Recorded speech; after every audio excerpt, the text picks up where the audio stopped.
teenya jalqabaatiin. Soomaaliyaatti waraanni cimaan yeroo dhalachaa jirutti ministeerri muummee Itoophiyaa Abiy Ahmed pirezidaantii Soomaaliyaa gara Finfinneetti affeeruu diduun dhagahame. Haaluma kanaan mootummaa federaala Soomaaliyaatiif naannoo kibba lixa Soomaaliyaa jidduutti wal dhibdee cimaan akka dhalate himameera. Dhibdee Soomaaliyaatiin wal qabatee ija gara Finfinneetti deebite bal'inaan dhageessu. Oduu biraatiin Ameerikaan gara lafaatiin waraana guddaa Iraan irratti gaggeessuudhaaf jedhame. Kun wayita gama Ameerikaatii dhagahamu. Iraan immoo Yuunivarsiitii Ameerikaatiif Israa'el barbadeessuuf dhaaddatteetti. Oduudhumaan wal qabateen immoo Huutiin ammas haleellaa cimaa lammaffaa Israa'el irratti yoo raawwatu Iraan immoo Keeniyaa akeekkachiifteetti. Dhimma waraana Iraanii wal qabatee gabaasaawwan haarawaa jiran bal'inaan dhageessu. Oduu teenyaa xumuraatiin immoo paartiin badhaadhinaa naannoo Tigraayiif teessoo paarlaamaatiif mana maree naannootiif qaadhimamaa tokkollee hin dhiyeessine jedhame. Tarii bilchiginnaan sodaattee ta'uu akka malu ibsameera. Dhimmicha irrattis gabaasa bal'aa dhageessu. Akkam jirtu daawwattootaaf hordoftoota Anolee Global Media oduuf odeeffannoo teenya guyyaa irraa tokko jennee jalqabneeti jirra. Odeeffannoo teenya ijoo isaa madhageessan guutuu isaa isin biraan geenya. Haga xumura sagantaa teenyaatti dhaggeeffachuun yaada qabdan gaafa koomentiitiin nuuf barreessaa. Viidiyoon teenya namoota hedduu biraa akka dhaqqabduuf immoo laayik, sheer, sabskiraayib godhuun dagatinaa isiniin jenna. Kallattumaaniin gara gabaasa bal'aattiin isin qajeelcha. Oduu teenyaa jalqabaatiin. Soomaaliyaatti waraanni cimaan yeroo dhalachaa jirutti ministeerri muummee Itoophiyaa Abiy Ahmed pirezidaantii Soomaaliyaa gara Finfinneetti affeeruu diduun dhagahame. Haaluma kanaan mootummaa federaala Soomaaliyaatii fi naannoo kibba lixa Soomaaliyaa jidduutti wal dhibdee cimaan akka dhalate himame. Mootummaan federaala Soomaaliyaa kan Hassan Sheikh Mohamudiin hoogganamu yeroo barri aangoo isaanii xumuramaa jirutti pirezidaantii naannoo kibba lixa Soomaaliyaa kan ta'an Abdulaziz yookaan ammoo Laftaagarree jedhamuun hedduu biratti kan beekamu waliin wal dhibdee keessa seenaa akka jiru himameera. Taateen dhuma baatii Ramadaanaa mudate kanaaf ragaa guddaa yoo ta'u walfalmiin naannootii fi mootummaa federaalaa jidduutti amma dhalate kun gara dhiibbaa siyaasaatiif wal dhibdee waraanaatti gahaa akka jiru gabaasaalee Moqaadishoo bahan mirkaneessan. Laftaagarreen yaada mootummaan Hassan Sheikh Mohamud fide akka fudhatuuf yaaliin godhamaa ture erga fashalaa'ee booda dhibdeen kun akka dhalate kan himame yoo ta'u hoogganaan federaalaatiif naannoo kun kan wal dhaban addatti ammoo dhimma heerri jijjiiramuuti jedhameera. Dhiyoo ture heerri mootummaa federaala Soomaaliyaa kan jijjiirame. Dhibdeen kun hooggantoota federaalaatiif naannoo jidduutti dhalate gama waraana sochoosuuttis akka geessise himame. Wal waraansi naannoof mootummaa federaalaa jidduutti dhalatu kun hamaa ta'as jedhamee sodaatame. Gabaasaaleen dhiyoo Soomaaliyaa irraa bahan akka agarsiisanitti loltoonni mootummaa federaalaa dhibbaan lakkaa'aman gara magaalaa Burhaaqabaa gahaniiru. Magaalaan tun magaalaa bulchiinsa kibba lixa Baayidawaa irraa gara kiiloomeetira 70 fagaattee kan argamtu yoo ta'u kun ammoo walitti bu'iinsi guddaan naannoof mootummaa federaalaa jidduutti dhalachuudhaaf akka jiru agarsiisaa jedhu xiinxaltoonni. Maddeen nageenyaa dhimmicha beekan akka jedhanitti humnoonni federaalaa kun gariin isaanii humna guutuu waliin naannoo jiddu galeessaa Shabeellee irraa bobbaafaman kaan immoo Moqaadishoodhaan walitti qabamanii jedhame. Loltoonni kun kooriidarii magaalaa Burhaaqabaa irra osoo deemanii kan mul'atan yoo ta'u jidduu tanatti magaalaa Yaqribeeyni jedhamutti loltoota Alshabaabiin akka wal lolanii himameera. Kana qofaa miti gama biraatiin aanga'oonni kibba lixa Soomaaliyaatti humnoota ittisaa naannoo kan ta'an qarqara magaalaa Baayidawaatti kan bobbaasan yoo ta'u kunis yoo mootummaan federaalaa waraana bane ofirraa qolachuuf yaadameeti jedhame. Asitti ture dubbii jabduun namuu yaadda'u kan Soomaalonnis xiyyeeffannoon eegaa jiran. Waggoottan 14 darban naannoo kibba lixa Soomaaliyaa kan jiran waraanni Itoophiyaa wal dhibdee mootummaa federaala Soomaaliyaatiif naannoo kibba lixa jidduutti dhalate kanarratti gahee akkamii qaban kan jedhu ammallee ifaa miti. Humnoonni waraanaa Itoophiyaa taatee sochii waraanaa gama lamaanii mudatan jidduu seenaa jira moo callisee ilaalaa jira kan jedhu Soomaalonnis baruu fedhu. Dhibdee kibba lixa Soomaaliyaa keessatti dhalate wal qabatee mootummaan federaala Soomaaliyaa amma dura mootummaa Itoophiyaa kadhachaa akka ture gabaasaaleen bahuu erga eegalanii bubbulaniiru. Mootummaan federaala Soomaaliyaa mootummaan Itoophiyaa akka naannoo kibba lixaa hin deeggarre yookaan ammoo pirezidaantii Laftaagarreedhaaf deeggarsa akka hin goone dhiibbaa godhaa akka ture gabaasa gabaasaaleen Moqaadishoo bahan ni mirkaneessu. Akka gabaasaaleen jedhanitti mootummaan Soomaaliyaa kan Hassan Sheikh Mahamudiin hoogganamu pirezidaantii naannoo kibba lixaa irratti dhiibbaa akka godhuuf, kanaaf ammoo mootummaan Itoophiyaa akka ayyamus gaafateera jedhame. Pirezidaantiin Soomaaliyaa Hassan Sheikh Mahamud pirezidaantiin naannoo kibba lixa Soomaaliyaa laftaa garreen akka bara aangoo isaanii fixataniitti ilaalus jedhameera. Kanaaf aangorraa kaasuuf akka hawwan himame. Kanaaf ammoo mootummaan federaala Soomaaliyaa kan Hassan Sheikh Mahamudiin deeggaramu dhiibbaa pirezidaantii naannoo kanarratti godhuuf deeggarsa mootummaa Itoophiyaa barbaadama. Gama biraatiin ammoo mootummaan Itoophiyaa kana akka hin mormine kadhachuudhaaf yaalanii turanii jedhame. Ta'us mootummaan Itoophiyaa dhiibbaa mootummaan federaala Soomaaliyaa naannoo kibba lixa biyyattii irratti godhuu barbaadu akka hin deeggarre himameera.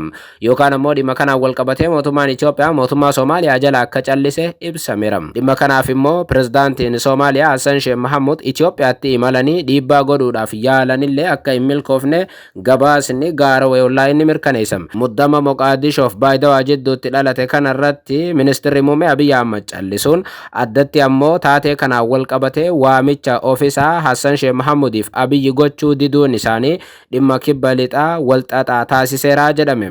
Mootummaan Itoophiyaa waraanni isaa ammallee Baayidawaa guutanii kan jiran ta'ullee dhimma kana callisu akka filate gabaasni Moqaadishoo bahe kun ni mirkaneessa. Kanaafis Itoophiyaan immoo eenyu akka deeggartu ammallee wallaalamee jedhame. Mootummaa federaalaati moo Baayidawaadha kan jedhu hin ibsamne. Waldhibdee Hassan Sheikhaatiif laftaa garree jidduutti dhalate xumuruudhaaf amma dura pirezidaantiin Jibuutii illee yaalanii akka fashalaa'e himameera. Ogeeyyiin naannichaa akka jedhanitti yoo waldhibdee Moqaadishoof Baayidawaa jidduutti amma dhalate carraan Alshabaab Baayidawaa qabachuudhaaf qabu ni jira. Akkuma gubbaatti tuquudhaaf yaalle waraanni Itoophiyaa waggoottan 14 darbe naannoo kanatti kan bobbaafaman yoo ta'u, Itoophiyaan naannoo kibba lixa Soomaaliyaa isiitu harkaa qabaa jechuu dandeessa. Loltoonni Itoophiyaa bakkoota akka Baayidawaa, Wajiid, Hudurii fi bakkoota biraa istiraateejiidha jedhaman qabatee argamam. Bakkoota kanneen keessatti Itoophiyaan hidhattoota shororkeessitoota Alshabaab jedhaman waliin lola gaggeessuu irratti argamti. Maddeen dippiloomaasii dhimma kana hordofan akka jedhanitti mootummaan Soomaaliyaa kan federaalaa wayita gara naannoo kibba lixaatti loltoota bobbaasu akkasumas ammoo lolatti seenuudhaaf deemu meeshaa waraanaa haarawa gama Ijipti irraa dhufan qabatee deemuu malaa jedhan. Kun immoo mootummaa Itoophiyaa waan aarsuuf waldhibdeen kibba lixa Soomaaliyaatii fi mootummaa federaala Soomaaliyaa jidduu jiru hammaachuu danda'a. Akkasumas ammoo walamantaa mootummaa Soomaaliyaatiif mootummaa Itoophiyaa jidduu jirus laafuu danda'a jedhan dippiloomaatonni. Waldhibdee amma kibba lixaatiif mootummaa federaalaa jidduutti dhalate kanaaf sababiin duraa ammoo jijjiirama heera mootummaa federaala Soomaaliyaa irratti godhame akka ta'es himama.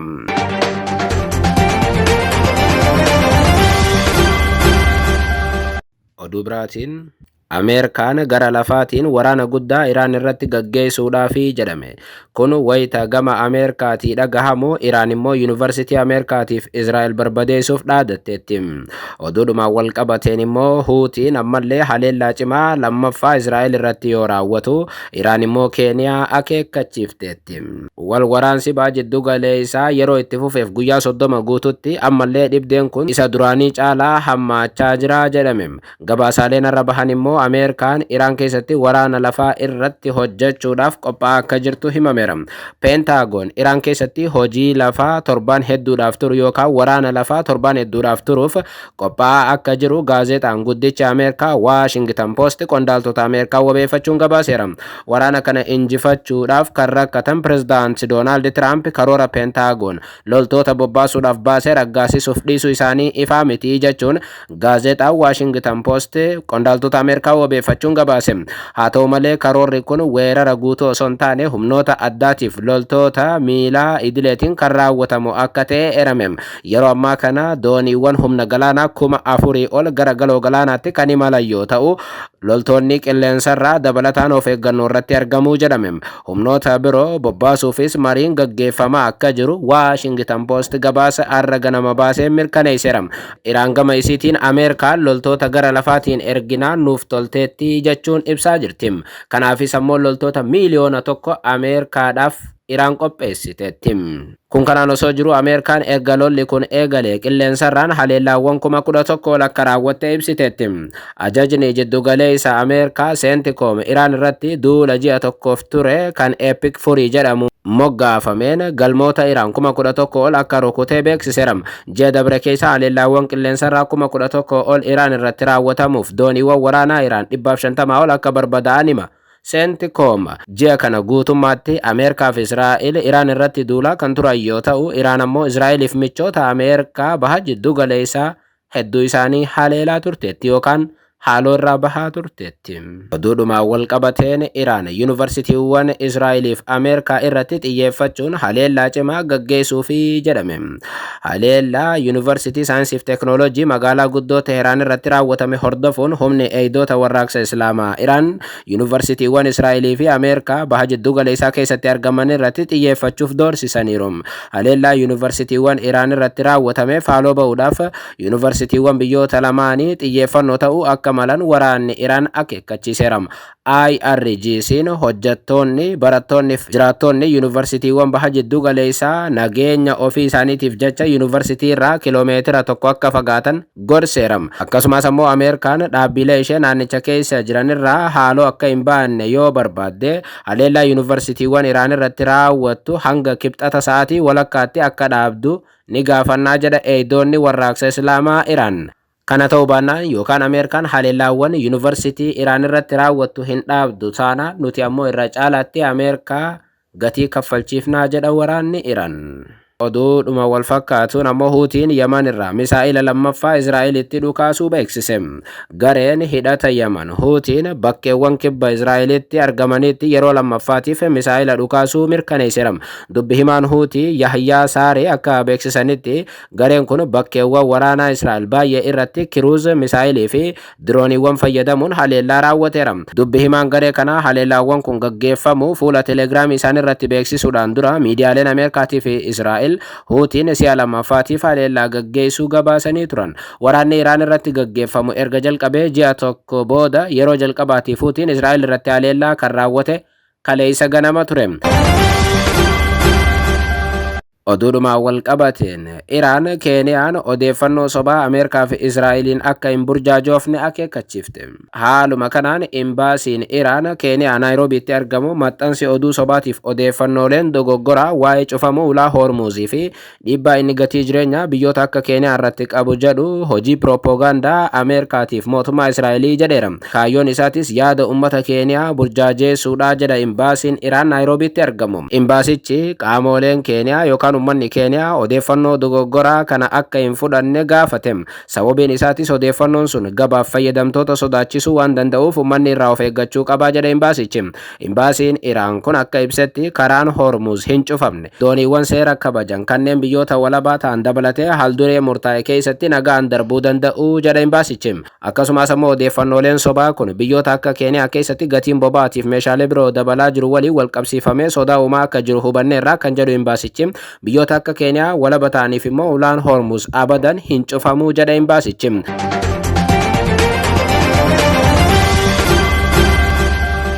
Oduu teenya xumuraatiin. Paartiin badhaadhinaa naannoo Tigraayiif teessoo paarlaamaatiif mana maree naannootiif qaadhimamaa tokkollee hin dhiyeessine jedhame. Tarii biltsiginnaan sodaattee ta'uu akka malu ibsame. Haaluma kanaan paartiin badhaadhinaa naannoo Tigraay bakka filannoon shakkii keessa jirutti teessoo paarlaamaatiif mana maree naannootiif qaadhimamaa tokkollee akka hin dhiyeessine tarreen qaadhimamaa BBC'n gamaaggameera jechuun maxxanse ni mul'isa. Naannicha keessatti paartiileen siyaasaa mormitoota 6 gamtaan 2 qaadhimamaa 101 galmeessaniiru. Tigraay keessatti lakkoofsi qaadhimamaa waliigala ammatti dhiyaate lakkoofsa teessoo paarlaamaatiif mana maree naannichi qabu gadi ta'uun ibsameera. Boordiin filannoo biyyaalessa Itoophiyaa manni maree federeeshinii teessoo falmisiisaa ta'e irratti murtee kennuu isaa dura ragaan baase akka ibsutti walumaa galatti Tigraay keessatti teessoo 182 qabama. Kanneen keessaa 152 mana maree naannichaa 38 immoo Tigraay irraa mana maree bakka bu'oota uummataati.